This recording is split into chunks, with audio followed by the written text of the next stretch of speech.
Marriage is considered as sacred institution in this country, and it is not just related to the sacred institution. It provides legal status to two couples that they are partner with each other. And in India, you can register your marriage through various acts, just like Hindu Marriage Act, Muslim Marriage Act, Special Marriage Act. However, do you know this thing that this act is not applicable to a community who is known as LGBTQIA community? And the sad part is that they are citizen of this country, and despite being citizen of this country, they are deprived of such rights. Hello everyone, welcome to the new series of Drishti IAS. I am Ritu, and today we are going to discuss very important topic, which is Supreme Court verdict on same-sex marriage. So moving to the points of discussion part. So first of all, we are going to discuss the news, and then we'll have a brief discussion on the verdict, and then what are the argument of different petitioners on this thing, and then what is this Special Marriage Act and how it is attached to the same-sex marriage, and then minimum marriageable age, and after we will discuss Foreign Marriage Act because it is also related to this case, and then recognition of the fundamental rights because many are questioning that it is a violation of the fundamental rights, and then what is the government stand on it, and after that we will discuss practice question for prelims and then mains. So coming to the news part. So we all know that the 5-judge bench of the Supreme Court had delivered its judgment on the same-sex marriage. And who are the 5-judge benches? So it was headed by Chief Justice of India D.Y. Chandrachud, and the other judges are Justice Sanjay Kishan Kaul, Ravindra Bhatt, 𝐕𝐀𝐒 Kohli and P.S. Narasimha. So they are the 5 judges benches who had denounced their verdict on the same-sex marriage. So in the next slide we will discuss that what the verdict they have given. So the verdict was the 3+2. It means that 3 judges who said that right now this is not the time for the same-sex marriage, and they had not legalized the same-sex marriage. On the other hand, the 2 judges have said that they should be given such kind of the rights. So this is all about the judgment. Moving to the verdict part. So there were several debates on this issue, and so many judges have different opinion on this issue. But in a nutshell, what is the opinion of Chief Justice of India and what is the final verdict says? So the final verdict says that this is not a matter of judiciary.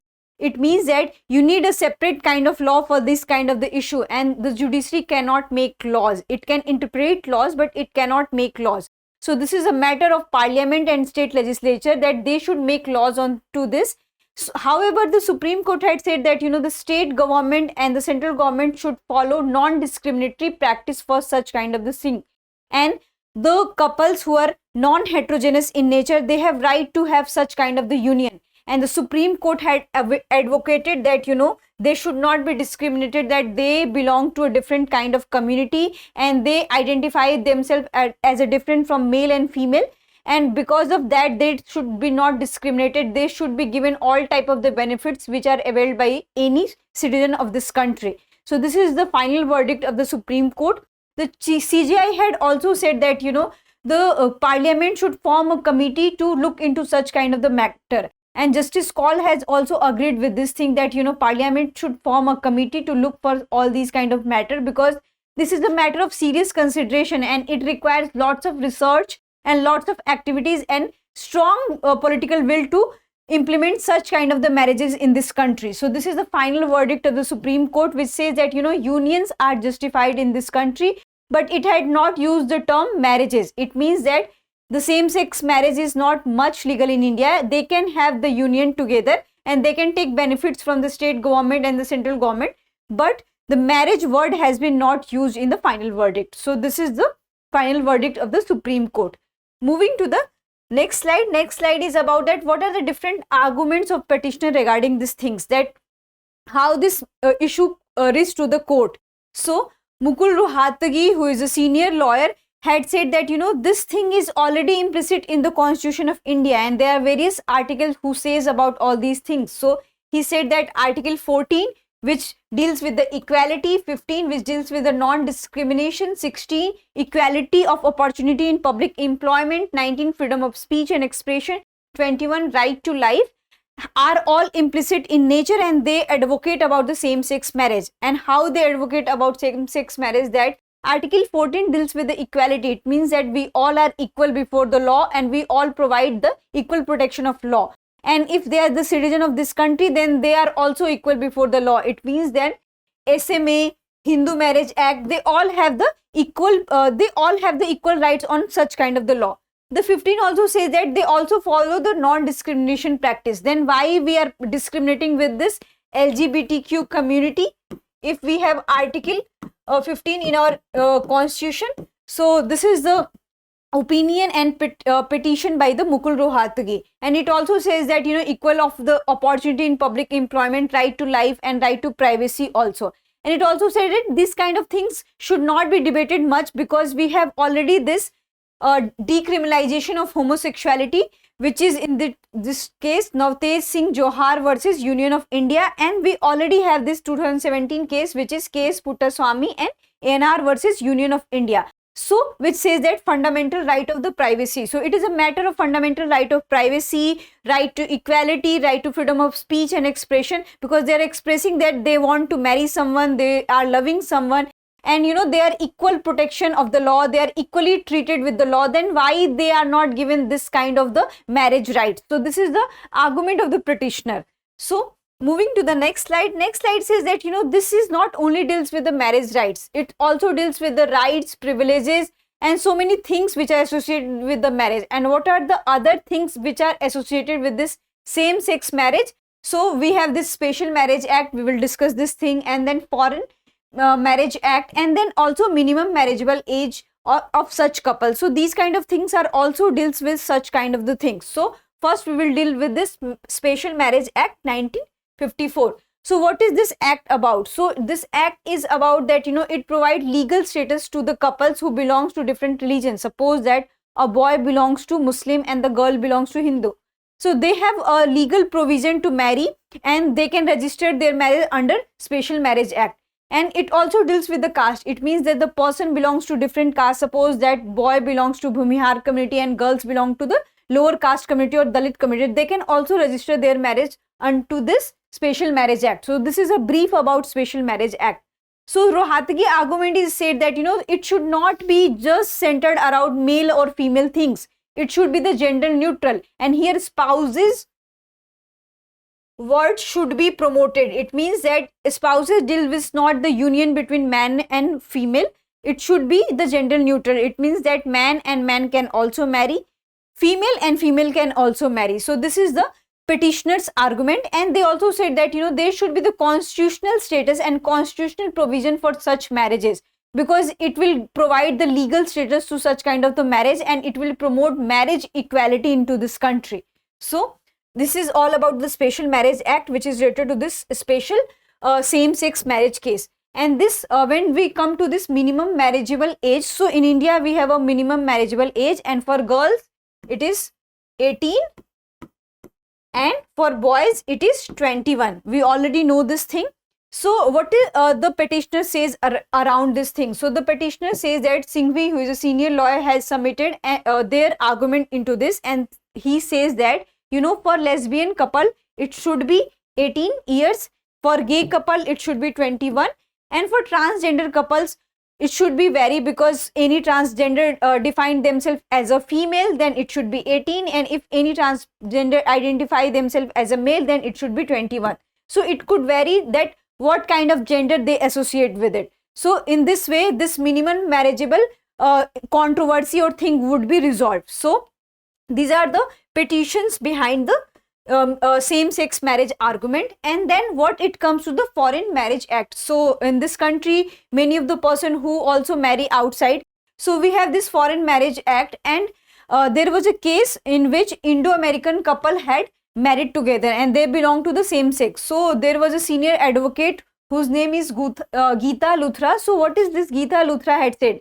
So her argument is that it should be registered in India also, because it was already registered in the US, then it should be registered in India also. But this was not declared as a valid in India, because such kind of marriages are not legally defined in India. So in this way this marriage was not accepted in India. It means that they are socially might be accepted, but legally or constitutionally they are not valid in nature.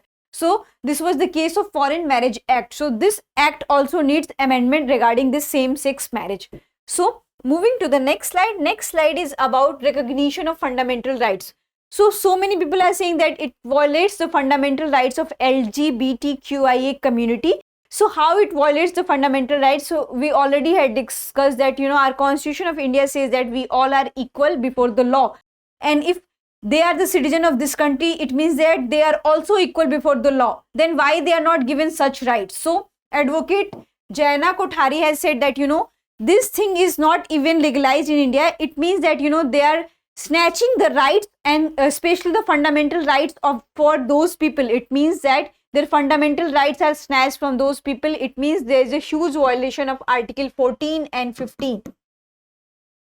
And also the right to privacy, freedom of speech and expression. So all these rights are, snatched away from all those people because they belong to a different kind of gender and they are not treated as so-called normal couple. So in this way, they should not be treated indifferently. And the Supreme Court had also said that, discriminatory policy should not be governed for them. So moving to the next slide. Next slide is about Government of India's stand. So what is the stand of current government on this? So Solicitor General Tushar Mehta had argued on various grounds, and they are not in a favor of same-sex marriage. And what he said and what his argument is about all these things. So he said that while implementing marriage equality to this country, we have to impact 160 laws into this country. It means that 160 laws are associated with this marriage kind of things. And if we will implement marriage equality or same-sex marriage into this country, then they had to amend and make changes in 160 laws of this country, which is not practically possible for now. And he also said that, the state has authority to regulate Special Marriage Act and all kinds of the marriages, because it is not just related to the marriage or sexual union between two couple. It is also related between various social issues, just like right to consent, age of the marriage, prohibition of bigamy, prescription of prohibited degrees of marriage. It means that they also deal with various social evils. So it is not just related to the sexual union between two people. And Tushar Mehta has also said about this that, there are certain provision in our constitution that if there will be divorce kind of thing, if there will be the marital rape kind of thing, then in that case, the wife should be given the justice. So in this case, how they can give justice to a couple? So these are the challenges which has been pointed out by the Tushar Mehta. So moving to the next slide. Next slide is about practice question for prelims. So Garima Grihi is associated with, and your options are widowed women, underprivileged children, transgenders, minorities. You have to answer this in the comment section. So moving to the mains part. So listen this part very carefully because it can come to your mains examination. So the question is, the legalization of marriage equality would be a progressive step for India. Discuss with reference of recent Supreme Court verdict on same-sex marriage. So here we already had discussed that what is the opinion of Supreme Court regarding this thing. So first of all, you have to define that how marriage is defined in India.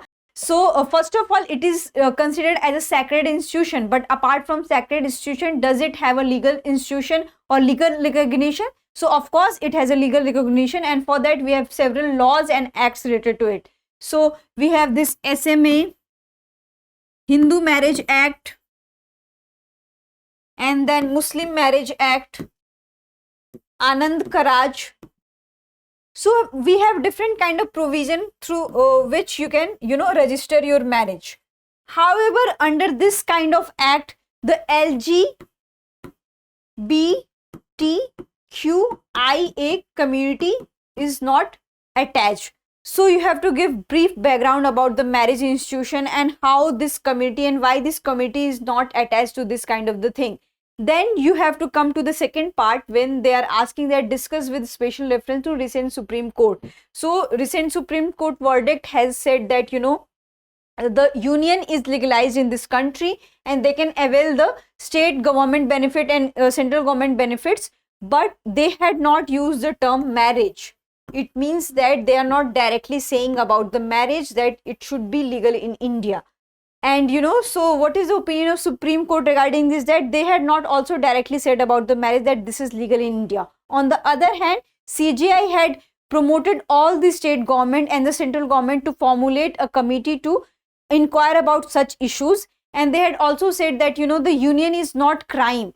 and they should not be treated indifferently. And right now also, even after 2018 judgment also and 2017 judgment, we have seen that, these persons are and these communities are not treated equally in our society. They are still marginalized in this country. So, this will create another kind of impact on this thing. And there will be another issue that, this issue is not just related to the marriage or sexual intercourse or sexual relation between two people. It is also dealt with many social issues like marriage, their right to inherit children, their right of inheritance. So these kind of things are also associated, and what it will impact on the children. So the mindset of the society should be changed that, Supreme Court had also a point that, how you can be ensure that, heterogeneous couple should make a good, what you can say, rearing environment for a children. The same unhomogeneous couple can also give a good rearing environment for the children. So in this way, they have also given right to rear the children. They can also adopt children. However, so many Supreme Court judges had not opined, and they had not agreed with the Chief Justice of India. So this is the Chief Justice of India argument. I hope you like this lecture. If you have any queries related to this lecture, kindly ask in the comment section. Thank you.